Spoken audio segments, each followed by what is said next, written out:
Hello दोस्तों, देसी मैथुलन में आप सभी का स्वागत है। दोस्तों, ये जो मेरा क्लास है मोस्ट इम्पॉर्टेंट होने वाला है।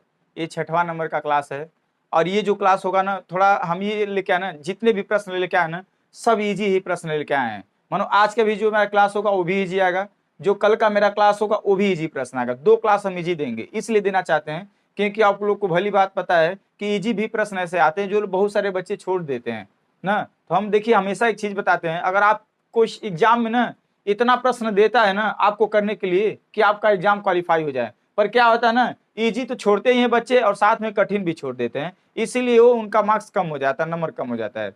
तो हमारा ये मानना है ना दोस्तों, आप पहले जो इजी होता है ना उसको कवर कर लीजिए, बाकी कठिन में से लेने का प्रयास करिए। आप कभी मतलब आप असफल नहीं होंगे, एकदम सफल हो जाएंगे।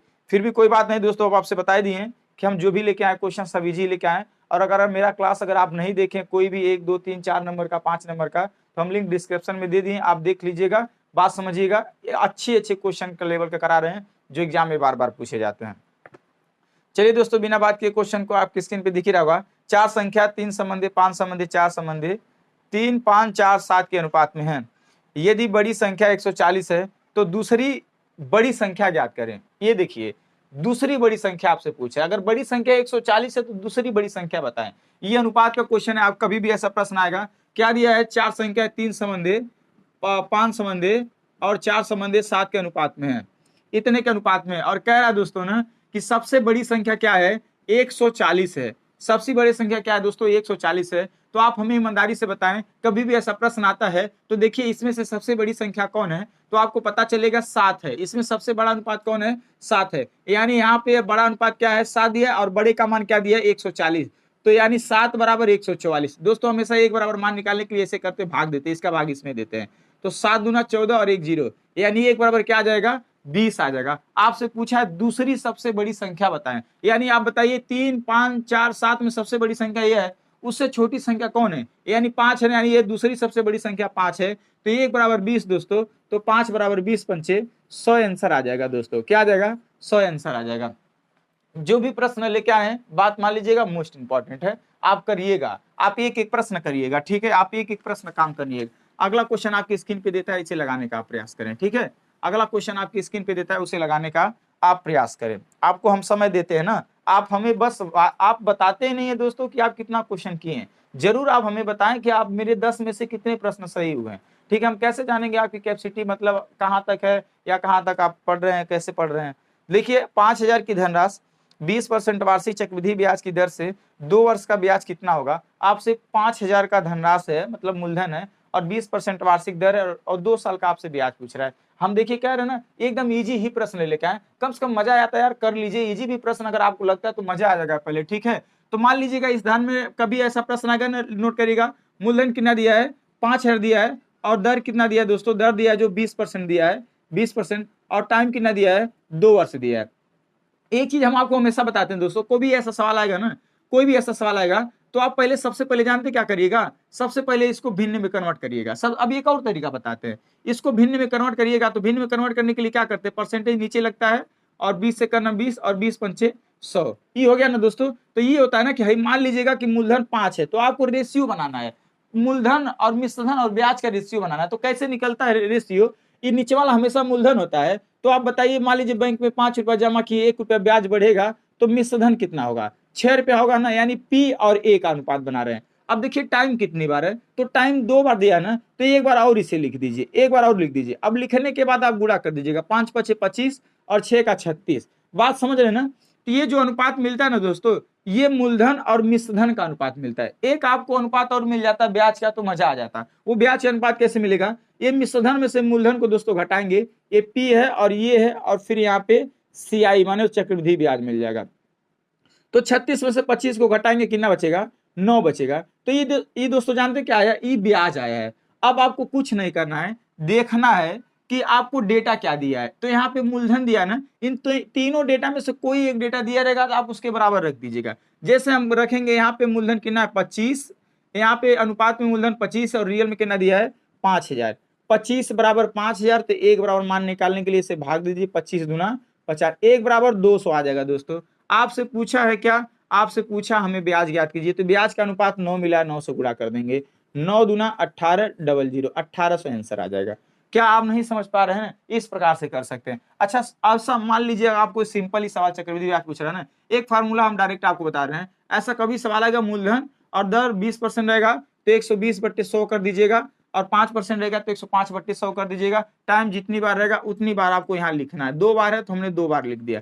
आप काट दीजिएगा, 2 जीरो से 2 जीरो कैंसिल, फिर यहाँ 2 जीरो से 2 जीरो कैंसिल, 12 बराबर हम 144, फिर 50 का गुणा करिएगा। जो भी गुणा करेंगे आपका पता क्या आएगा दोस्तों, आपका मिश्र धन आएगा। फिर बाद में 5000 को आपको घटा लेना है, आंसर आ जाएगा आपका वो ब्याज। ठीक है, इस प्रकार से आप काम कर लीजिएगा। यहाँ पे टोटल ये कैलकुलेशन करेंगे तो आपका मिश्र धन आएगा। जो भी मिश्र धन आएगा 5000 घटा देंगे तो ब्याज आ जाएगा। अगर गलती से मिश्र धन पूछा रहता तो यही पैटर्न का जो भी आता है आंसर, वो आंसर आ जाता। बात समझ रहे हैं ना? इस प्रकार से आप कर सकते हैं। ठीक है, चलिए अगले क्वेश्चन की तरफ बढ़ते हैं। अगला क्वेश्चन क्या दिया है, हम बस आपसे निवेदन करेंगे ना दोस्तों, आप हमारे पास बने रहे। हम एक सवाल आप लोग ना थोड़ा, आप क्या बताएं, मतलब ये नहीं है कि अगर डिजिटल बोर्ड नहीं है तो आप नहीं पढ़ेंगे, ये गलत है दोस्तों। आप सोचे बदल दीजिए आप सब। ठीक है, जरूरी नहीं है जो डिजिटल बोर्ड पे मिलेगा और यहाँ पे नहीं मिल सकता, हर चीज मिल सकता है। ठीक है, अब ये क्वेश्चन थोड़ा समझने वाला क्वेश्चन है, मोस्ट इंपॉर्टेंट क्वेश्चन है सर। आप इसे लगाएंगे ना तो जरूर आपको मजा आएगा। लिखिए, ये क्या दिया है, एक व्यक्ति एक वस्तु को 240 रुपया में खरीद कर 300 रुपया में बेच दिया। मानो 240 रुपया में खरीद कर 300 रुपया में बेच दिया। अब कह रहा है अगर वो 312 रुपया में बेचता तो कितने प्रतिशत लाभ अधिक होता। अब ये अधिक वाला जो सवाल है ना, वो मोस्ट इंपॉर्टेंट है। यानी आपको दो चीजें, आप दो पैटर्न में सवाल लगाना पड़ेगा।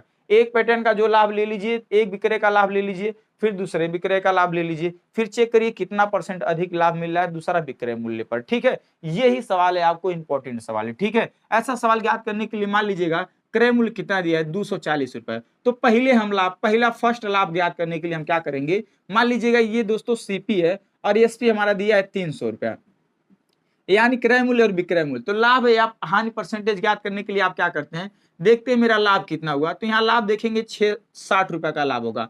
और लाभ यही देखिए, दो प्रकार का लाभ, एक तो लाभ रुपए में बताया जाता है 60 रुपए का लाभ, वही लाभ एगो परसेंटेज में बताया जाता है। तो परसेंटेज वाला कैसे निकलता है, ऊपर लाभ या हानि रहता है, नीचे हमेशा क्रय मूल्य रहता है। यानी आखिर क्रय मूल्य से ना लाभ होगा दोस्तों, कोई भी वस्तु आप देखेंगे लाभ और हानि अपने क्रय मूल्य से देखेंगे। अगर हम मान लीजिए कह दें आप 200 रुपए में बेचे, आप हमें बताए कितना लाभ होगा, तो आप कहेंगे 200 रुपए में बेचे तो पहले तो क्रय मूल्य बताइए ना, तब ना हम बताएंगे कितना लाभ होगा। तो ये चीज कहते हैं ना, इसीलिए कोई भी लाभ परसेंटेज निकलता है वो नीचे क्रय मूल्य से ही निकलता है वो। तो अब गुड़े क्या करना होता है, 100 कर देना था परसेंटेज निकालने के लिए। देखिए 6 चौक 24 करेंगे, काटेंगे 25% का क्या आएगा, यहाँ पे पहला विक्रय मूल्य पे हमें लाभ मिला।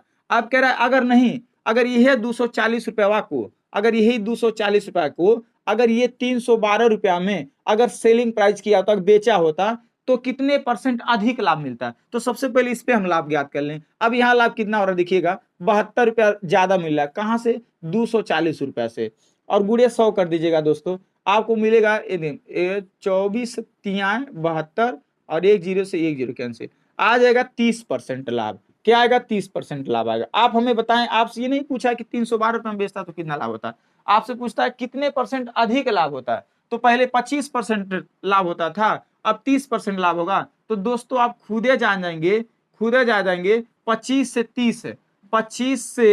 30% लाभ हुआ, कितने अधिक का लाभ हुआ, 5% अधिक लाभ हुआ। आंसर दोस्तों आ जाएगा 5% अधिक लाभ।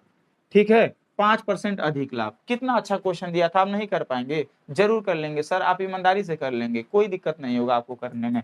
ठीक है, कोई दिक्कत नहीं होगा। अगला क्वेश्चन आपकी स्क्रीन पे दिया, उसे लगाएं। ठीक है, आप जरूर हमें कमेंट करके बताइएगा कि कितना क्वेश्चन आप कर पाते हैं। ठीक है, और हाँ एक और चीज हम बता रहे हैं, ऐसा ही सेम क्लास, इतना ही इजी प्रश्न वाला क्लास हम कल भी लेके आएंगे। उसके बाद और हार्ड लेके आएंगे, फिर और हार्ड लेके आएंगे। यानी 2 क्लास मेरा हार्ड का होगा, 2 क्लास इजी का होगा, 2 क्लास मीडियम का होगा। ऐसे ऐसे प्रश्न हम कराते रहेंगे। आप हमारे एग्जाम तक बने रहिए, एक एक सवाल हम क्लियर कराने का काम करेंगे। अब देखिए दिया, यदि 7 क्रमागत संख्याओं का औसत 45 है तो इनमें से बड़ी और छोटी संख्या का योग ज्ञात करें। बड़ी और छोटी संख्या का योग ज्ञात करें। चलिए आपसे मान लीजिए ऐसा कभी भी सवाल आएगा तो 7 क्रमागत संख्या पूछा, 7 लाइन ऐसे खींच दीजिएगा, 3 3 6 और 1 7। अच्छा हम एक चीज बताते हैं, औसत माने जानते हैं क्या होता है, हिस्सा होता है। अगर मान लीजिए कोई भी संख्या दोस्तों लगातार होती है ना, जैसे मान लीजिए अगर हम 1 लिख दें, 2 लिख दें, 3 लिख दें, तो अगर हम कहें इन तीनों लगातार संख्या का औसत हमें बताएं, मान लीजिए बताएं आप, तो देखिएगा आप क्या बताएंगे, कुल पदों का योग बटे कुल पदों की संख्या जोड़ेंगे तो औसत 3 2 आएगा ना। देखिएगा अगर इसका औसत हम पूछें तो आप जोड़ेंगे 6 और 3 से भागें, 3 दूना 6, औसत 2 आएगा ना। तो जानते हैं जब भी कोई संख्या दोस्तों लगातार रहती है ना, तो औसत बीचवे वाला वही औसत होता है, वही सब कुछ होता है, बीच का ही औसत होता है। बात समझ रहे हैं, जब लगातार संख्या रहे तब, नहीं तो नहीं दोस्तों।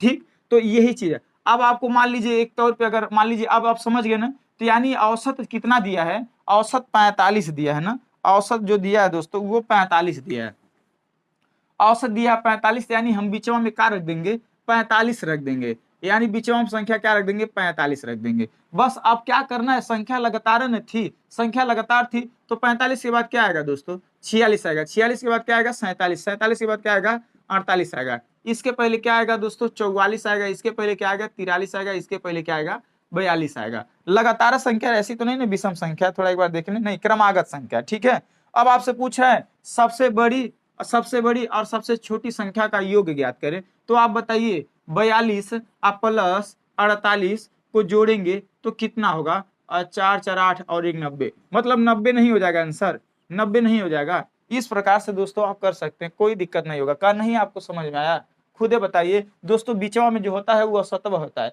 वो औसत आ गया तो समझिए वो संख्या ही आ गई। ठीक है, बीच वाली संख्या मिल गई। अब बीच वाली संख्या मिल गई तो इसके बाद कौन सा होगा, 46 होगा, यानी क्रमागत संख्या है ना। इस प्रकार से आप कर सकते हैं, कोई दिक्कत नहीं होगा आपको करने में, हम उम्मीद करते हैं। ठीक है, कोई इसका आंसर जो आ जाएगा 90 आ जाएगा। ठीक है, इसका आंसर 90 आ जाएगा। चलिए अगले क्वेश्चन की तरफ बढ़ते हैं, अगले क्वेश्चन की तरफ बढ़ते हैं। अगला क्वेश्चन क्या दिया है, किसी संख्या को 114 से भाग देने पर शेष 21 बचते हैं, तो उसी संख्या को 19 से भाग दिया जाए तो शेष क्या बचते हैं। देखिए दो तरीके से आप लगा सकते हैं इसको, दो तरीके से लगा सकते हैं। अच्छा मान लीजिए कह रहा है किसी संख्या को 114 से भाग दिया गया, मान लीजिएगा, चलिए हमें संख्या नहीं पता, अभी दो तरीके से बता रहे हैं। किसी संख्या को 114 से इसमें भाग दिया गया तो शेष कितना बचा है, 21 बचता है। अच्छा आप बताइए अगर ये संख्या ज्ञात करना होगा तो इसको जोड़ देंगे तो नहीं हो जाएगा, ये बच जाएगा।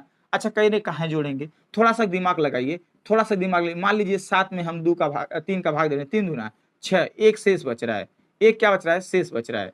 बात समझ रहे हैं। चलिए यहाँ पे हम 2 बार भाग दिए हैं, हम 1 बार भाग दे के दिखा रहे हैं। मान लीजिए जरूरी थोड़ी क्या ना भागफल निर्धारित होगा। ठीक है, मान लीजिए यहाँ पे हम 4 में 1 का भाग दे रहे हैं, 3 1 का नम 3 और एक शेष बच जाएगा। मान लीजिए ये अगर है बीच वाली संख्या ना रहे, बीच वाली हई संख्या ना रहे, हई रहे, तो क्या ये 3 1 4 नहीं जोड़ देंगे, हाँ तो हई वाली संख्या नहीं प्राप्त हो जाएगी। तो इस हिसाब से आप क्या कर सकते हैं, शेषफल को जोड़ के पहले क्या करिए दोस्तों, आप संख्या निकाल लीजिए। संख्या निकालिएगा तो जोड़िएगा 4 1 5, 4 1 5, 2 1 3 और है 1 था, यानी संख्या टोटल 135 मिली। संख्या क्या मिली, 135। अब कह रहा है यही 135 में अगर 19 का अगर भाग देते हैं तो हम कितना शेषफल आता है हमारा। जरूरी नहीं है संख्या 135 है, हम न्यूनतम मान के चलेंगे। ठीक है, अब क्या करेंगे, 19 सत्ते 133, 19 सत्ते 133, मान लीजिए 137 बार जाएगा, सॉरी 19 सत्ते 133 होगा भाई। ठीक है, अब शेषफल कितना आ जाएगा, 2 आ जाएगा, नहीं 2 आ जाएगा। समझ रहे हैं हमारी बात दोस्तों, कोई दिक्कत है, हाँ कोई दिक्कत हो तो बता दीजिए। शेष 2 बचा ना, तो अब एक बात और कर सकते हैं। देखिए पहाड़ा तो यार हमने 19 का पहाड़ा, ये देखिए पहाड़ा याद रहेगा तो आप तुरंत 19 सत्ते 133 कर देंगे। बात समझ रहे ना, तुरंत आपका देखिए 135 में से 133 जाएगा, 2 आंसर आ जाएगा। चलिए अगर इस प्रकार से अगर नहीं लगाना चाहते हैं आंसर तो 2 आएगा ही। अगर इस प्रकार से कभी भी सवाल आएगा ना, ये सवाल छोटा ही है पर बार बार देता है ना, ऐसा कभी सवाल आएगा किसी संख्या में 114 से भाग देने पर शेष 21 बचता है तो 19 से भाग दिया जाए तो कितना बचेगा, यही पैटर्न लगा लीजिएगा। 21 में डायरेक्ट 19 का भाग दे दीजिएगा तब वो आंसर आ जाएगा, तब वो आंसर डायरेक्ट शेषवा में उसका भाग दे दीजिएगा तब वो आंसर आ जाएगा। ठीक है, तब वो देखिए क्या है, 2 शेष बचा नहीं बचा, 2 शेष बचा ना। इस प्रकार से आप कर लीजिएगा ना, देखिए कितना आराम से हो गया। आपको लग रहा है कि मतलब कोई सवाल दोस्तों हर हम कह रहे हैं ना, अगर मेरा कोई भी क्लास अगर नहीं, अगर मैथ का अगर मान लीजिए कुछ क्लास हम पढ़ाए हैं, चक्रवृद्धि ब्याज, साधारण ब्याज, लसम मसला, ये सब हम लिंक डिस्क्रिप्शन में दे देंगे और अभी इसको देखेगा सामने अंत में आपको दिखेगा, आप देख लीजिएगा, वहां से हर क्वेश्चन आपको समझाने का काम किए हैं। ठीक है, अब देखिए सेम औसत वाला जो सवाल था ना, यही नियम का एक और आ गया सवाल। ए बी सी डी तथा ई निरंतर 5 विषम संख्या, इसमें विषम संख्या बोल रहा है, निरंतर 5 विषम संख्या है। ए तथा सी का योग दिया दोस्तों, योग दिया 146 है, तो ई का मूल्य ज्ञात करें। अच्छा एक बात आपको बताएं, कितनी संख्या है, ए है, बी है, सी है, डी है और ई 5 संख्या है। ठीक है, अब इन क्या दिया है, अभी जाने इन निरंतर 5 विषम लगातार, मनो निरंतर जो है लगातार विषम संख्या है, सब 5 लगातार विषम संख्या है। पर अब देखिए वही चीज दोस्तों, यहाँ पे औसत, वहां पे 45 औसत दिया तो हम बीच में डायरेक्ट रख दिए, यहाँ कहे 146 को हम डायरेक्ट नहीं रखेंगे। ये किसका दिया है, ए और सी का योग दिया है, ए प्लस सी का योग दिया है, नहीं हाई 146 ए प्लस सी का योग दिया है। अच्छा ये बताइए वही चीज मान लीजिए दोस्तों है, देखिए ध्यान से देखिएगा, अगर 1 और 2 और 3 तीन संख्या मान लीजिए, इसका योग कितना बनेगा, 6 ना, इसका योग कितना बनेगा 6। तो आप ईमानदारी से बताइए, 3 लोग हैं तो 3 से भाग देंगे तो 3 दूना 6, यानी तीनों का औसत 2 है तो बीच वाला औसत आया ना 2। तो यानी ए और सी का योग दिया है 146, इनका दोनों संख्या का जब औसत निकालेंगे ना तो 146/2 कर देंगे। जैसे ही औसत माने होता है हिस्सा, 146 रुपए है दोस्तों, 2 लोगों को में बांटना है तो 2 से भाग दे दीजिएगा, औसत निकल जाएगा, 2 सत्ते 14 और 2 तिया 6, यानी ए औसत क्या होगा, ए और सी के बीच वाली संख्या ही औसत होगी। आपको पता है ऑलरेडी बीच वाली ही संख्या औसत होती है जब लगातार रहता है तो, यानी जो 73 आया है ए और सी के बीच में हम रख देंगे। यानी देख लीजिए, आप समझ में आ रहा नहीं आ रहा है, ए और सी के बीच में बी है ना, आपको एग्जैक्ट पता चल गया, बी का मान 73 आ गया। अब दिया था जो भी संख्या है 5 लगातार विषम संख्या है, तो बताइए इसके बाद विषम संख्या क्या आएगा, 5, इसके बाद क्या आएगा 77, इसके बाद क्या आएगा 79, इसके पहले क्या आएगा 71। आपसे क्या पूछा है, आपसे पूछा ई का मूल्य ज्ञात करें। ई का मूल्य भैया सीधे सीधे आपको नहीं पता है, 79 आंसर आ जाएगा। ई का मूल्य आपको नहीं पता है कि 79 आंसर आ जाएगा। इस प्रकार से आप कर सकते हैं, कुछ भी पूछ सकता है, ए और डी का गुणनफल ज्ञात कीजिए, बी सी का गुणनफल, योग अंतर, कुछ भी पूछ सकता है, बड़ी छोटी संख्या कुछ भी पूछ सकता है, आप ज्ञात कर पाएंगे। ठीक है, उम्मीद करते हैं आप ज्ञात कर पाएंगे दोस्तों। कोई सवाल हार्ड नहीं है, बस आप थोड़ा सोचने का जरिया है, थोड़ा आप उसे हार्ड बना देते हैं, और कोई दिक्कत नहीं है। ठीक है, और कोई दिक्कत नहीं। देखिए ये 2 सवाल दिया, मोस्ट इंपॉर्टेंट दिया, 2 संख्याओं का योग 25 है और अंतर 13 है, तो इन संख्याओं का गुणनफल ज्ञात करें, ये आपसे सवाल पूछता है। अच्छा 2 संख्या का योग, मान लीजिए कोई संख्या एगो x है और एगो संख्या y है, उन दोनों को जोड़ने पे क्या मिल रहा है, दोनों को जोड़ने पे क्या मिल रहा है 25 मिल रहा है, और दोनों का अंतर दिया है, 13। आप बोल रहा है x और y का गुणनफल ज्ञात करें, x y का गुणनफल ज्ञात करें, आपसे ये पूछ रहा है। तो देखिएगा हम हमेशा देखिए जब आपको पढ़ाते थे ना नाव तथा धारा, और हर क्वेश्चन में आपको ये समझा देते हैं, जब भी x प्लस वाई का मान 25 और x प्लस वाई और x माइनस वाई का मान दिया रहे और x y का मान ज्ञात करना हो, तो दोनों को जोड़ के दोस्तों, दोनों को जोड़ के 2 से भाग दीजिएगा तो x का मान आएगा, और दोनों को घटा के जब 2 से भाग दीजिएगा तो y का मान आ जाएगा। बताइए इसको जोड़ेंगे तो कितना आएगा, इसको जोड़ेंगे तो 38/2, भाग देंगे क्या आएगा 19, x का मान जो आया दोस्तों 19 आ गया। और इसको क्या करेंगे, यहाँ पे बाद में करते हैं इसको, अब इसको घटाएंगे तो क्या आएगा 12 बचेगा ना, और 2 से भाग देंगे तो 6। अब आप हमें बताइए दोस्तों, ये 6y का मान आ गया। अब बोला यानी दोनों संख्या आ गई, एक 19 आ गई, एक 6 आ गया, तो बोला दोनों संख्या का गुणनफल ज्ञात करिए। तो 19 और गुणे क्या कर देंगे 6, 19 6 का दोस्तों क्या कर देंगे 19 6 का 114, 19 6 का 114 आंसर आ जाएगा। नहीं समझ रहे हैं, 19 6 का 114 नोट कर लीजिएगा दोस्तों, 114 आ जाएगा। बात समझ रहे हैं ना, कोई दिक्कत हो तो बता दीजिए, ऐसा सवाल आएगा तो आप इस प्रकार से कर सकते हैं। इसका जो आंसर आएगा 114 आएगा, क्योंकि दोनों संख्या का गुणनफल बोला है, कहीं घटाने उठाने में दिक्कत नहीं होगा, कोई दिक्कत नहीं हुआ होगा। ठीक है, कोई दिक्कत नहीं हुआ होगा। चलिए अगले क्वेश्चन की तरफ बढ़ते हैं। ठीक, अगले क्वेश्चन की तरफ बढ़ते हैं। अगला क्वेश्चन क्या दिया है, आपकी स्क्रीन पे दिख रहा होगा, ए बी सी की वर्तमान आयु का अनुपात 3:4:5 है। यदि बी की वर्तमान आयु 36 है, बी की वर्तमान आयु 36 है, तो 5 वर्ष बाद ए की आयु कितनी होगी। 5 वर्ष बाद ए की आयु कह रहा है। पहले ए बी सी का आयु हम देख लें, अनुपात देख लें। ए बी सी का आयु का अनुपात क्या है 3:4:5 है, 3 4 5 है। कह रहा है बी की आयु 36 वर्ष है, वर्तमान आयु। चलिए यहाँ ये वर्तमान आयु का अनुपात दिया है ना, तो यहाँ कितना बी का है 4 है, और क्वेश्चन में कितना दिया है 36 दिया है। तो 1 बराबर पहले मान निकाल लीजिए, 1 बराबर मान निकालेंगे 4 9 36। तो किसका क्या पूछा है कि 5 वर्ष बाद ए की आयु क्या होगा। तो सबसे पहले आपका कर्तव्य है ए की वर्तमान आयु ज्ञात कर लें। तो यहाँ अनुपात में ए की वर्तमान आयु कितना है, 3 है। 1 बराबर 9, तो 3 बराबर दोस्तों क्या आ जाएगा, 1 बराबर 9, तो 3 बराबर 9 त्रिक 27 आंसर आ जाएगा। यानी ए की वर्तमान आयु 27 वर्ष है। आपसे पूछ रहा है 5 वर्ष बाद उसकी आयु क्या होगी, यानी 27 और 5 क्या होगा, 32 हो जाएगा आंसर। क्या आ जाएगा आंसर, 32 वर्ष आ जाएगा। आंसर क्या आ जाएगा, 32 वर्ष। ऑप्शन देख लीजिएगा जो भी होगा, ठीक है।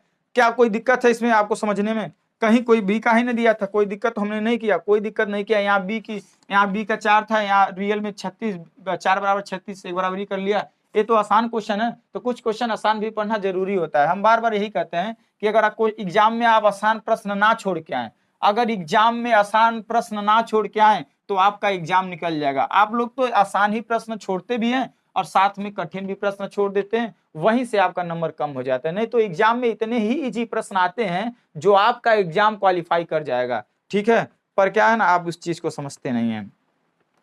चलिए दोस्तों, अगला क्वेश्चन दिया है, यदि ए की आय बी की आय से 25% अधिक है तो बी की आय ए की आय से कितना प्रतिशत कम होगा। इसमें लोग समझ रहे हैं जब ए की आय बी की आय से 25% अधिक है तो बी की आय ए की आय से 25% कम ही होगा। नहीं सवाल दोस्तों, ये ऐसा नहीं होता है। अगर इसके बारे में अधिक जानना है तो मेरा प्रतिशत का क्लास देख लीजिएगा, हम प्रतिशत का क्लास पढ़ाएं, ठीक है। हम लिंक डिस्क्रिप्शन में दे देंगे, आप अच्छे से देख लीजिएगा, हर एक सवाल पढ़ाएं। क्या करना चाहिए, इसके सबसे पहले ऐसा कभी भी सवाल आएगा ना, तो आप ऐसा कभी भी सवाल आएगा 25 लिख दीजिएगा, 25% अधिक है तो नीचे 100 में जोड़ के लिखेगा, अगुड़े 100 कर दीजिएगा, आंसर आ जाएगा। अब इसका मेन नियम भी बता रहे हैं, 25 × 125 और काटेंगे कितना आएगा, वो 20% कम है, ठीक है। आंसर आ जाएगा 20%, ठीक। ये चीज कैसे होता है वो हम आपको समझाने का काम करते हैं। आंसर तो 20% आ गया, ये चीज क्या है, कैसे होता है, वो चीज हम समझा देते हैं। देखिए, हम हमेशा बताते हैं परसेंटेज सबके वैल्यू का समान नहीं होता है। अब 100 का 10% निकालेंगे तो 10 रुपया होगा, पर 500 का 10% निकालेंगे तो 50 रुपया हो जाएगा, कुछ अलग होगा ना। इस प्रकार से दोस्तों आप ये नहीं समझिएगा। चलिए, पहला लाइन क्या बोला, हमको बेसिक से समझाते हैं। बोला ए की आय बी की आय से 25% अधिक है। चलिए मान लीजिए इसका 100 है तो इसका कितना होगा, 125 होगा। पहला लाइन जैसे ही बोला हमने ऐसे लिख दिया, ठीक है। अब दूसरी लाइन क्या कर रहा है, तो बी की आय ए की आय से कितना परसेंट कम है, बी की आय ए की आय से कितना प्रतिशत कम है। पहले देखिए कितना कम है, 25 से। किससे कह रहा है देखने के लिए, ए की आय से कह रहा है ना, तो नीचे 125 होगा, गुड़े 100 कर दीजिएगा। समझ रहे हैं ना, ये इसका मेन नियम है सर। 20% तब वो आंसर आएगा, ठीक है, 20% तब वो आंसर आ जाएगा। ये सब नियम आपको समझना जरूरी होता है, आप ऑलरेडी तुरंत समझ भी जाएंगे। कोई दिक्कत अगर इन 10 प्रश्न में हुआ होगा तो आप हमें कमेंट करके जरूर बताइएगा। कल भी मेरा इतना ही इजी वाला प्रश्न आएगा, हम आपसे निवेदन करेंगे, देखिएगा सब इंपॉर्टेंट प्रश्न है जो बार बार एग्जाम में आता है। ऐसा नहीं, इसमें से ऐसे कुछ प्रश्न हम देंगे और अगले भी जो आएगा ना, ऐसे देखिए कल का जो क्लास होगा ना उसमें भी इजी प्रश्न रहेगा। पर आप देखिएगा ना दोस्तों, जरूर देखिएगा कि कुछ यूपी पुलिस कांस्टेबल में उतना ही लेवल का क्वेश्चन पूछा गया था, जितने लेवल के क्वेश्चन कल के मतलब हम सेट में देंगे आपको। तो ये सब हमारा है, बाकी कोई भी आप मेरा क्लास जरूर देखते रहिएगा, आपका अच्छा से निकल जाएगा, हर एग्जाम निकल जाए। भगवान से दुआ करेंगे आप लोग का एग्जाम निकले, ठीक है, अच्छे से निकले, अपने माँ बाप का आप लोग सपना पूरा करें। बाकी आपके हाथों में दोस्तों, हम आपसे निवेदन करते हैं लाइक और शेयर सब्सक्राइब जरूर कर दीजिएगा, आपका कुछ नहीं जाएगा। मिलते हैं नेक्स्ट वीडियो में, तब तक के लिए जय हिंद, जय भारत।